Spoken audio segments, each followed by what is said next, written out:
All right, Applat, here we're going to look at 418 through 422, the beginning of the next section after lines 1 through 209 in book 1 here, where Aeneas is marveling at the city that he sees as he crests the hill. So Aeneas and his allies, they kol ripawera wiam, or kol ripawera wien terea qua semitum on strat. They seized the road or the path. Meanwhile, they seized the road by which or where the path shows them,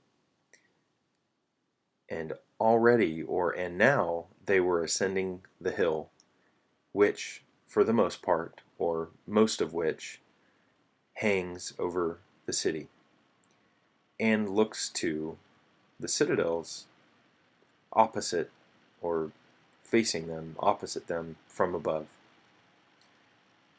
Aeneas marvels at the mass, once huts. He marvels at the gates and the noise and the pavings of the streets. So there's a lot to unpack here. A great little section as Aeneas lays eyes on the city of Carthage for the first time. Of course, we have kol ripawera here, the pretty standard syncopated or alternate third-person plural perfect. So kol ripawerunt. We have weon here, which path, road is fine. Street is not necessarily the worst translation here, specifically because that's the point of this down below, the pavings of the streets, that hallmark of Roman technology and Roman advancement on imperialism.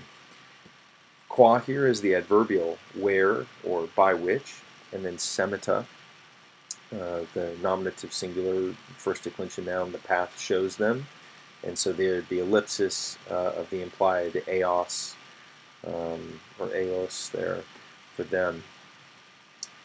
Yonque, and now, and already, they were ascending that column, that hill, which plurimus, there's two adjectives in this section that I think don't translate well into English. Plurimus is one of them, and adversos is the other. The best translation here, honestly, is probably most of which, right? The hill, most of which, imminets urbi. Plurimus essentially means for the most part or mostly. And so imminent here takes the dative because it's a compound verb. And interestingly, AP students, we just left lines 1 through 209 and made the jump to 418. And so you will probably remember immineo, or at least the root from the description from the ekphrasis of the harbor at Carthage and the rocks that loom over, that threaten that tower. And so we have an echo of this. And we also have an echo of that same ekphrasis, that same description with adversos. So the hill looks to the citadel, looks to the city essentially from above, and the city is described as facing them or opposite them.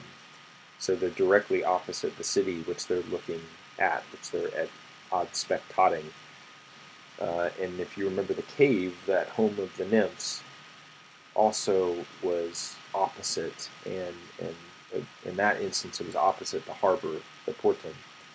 So here Aeneas mirators molem, and the very intended alliterative effect of the m's there, mirator molem maneas ma gale quondam, mirator portas strepitun quet, or strepitun quet abstracta viarum. And it's a nice sound effect for Aeneas admiring or marveling at that molem. And I love the gradual description here that Virgil gives us, that I think echoes what probably would occur to Aeneas. First and foremost, it's just a mass. It's just a collection of sights and sounds, and it's probably overwhelming as he crests this hill. Virgil gives us this magale quondam, which there's no way Aeneas would know this, right? Once they were huts, but it's a nice effect for his readers. The anaphora there of mirator is effective, shows us exactly how much he's seeing, and he's sort of taking in one piece at a time. He marvels at the gates of the city. He marvels at its noise, at the din, at the commotion, the uproar. And then, of course, what I said before here, the hallmark of Roman civilization, even in this time period, first century BC, as Virgil's writing this, the hallmark of Roman expansion and technology, the paving of the streets.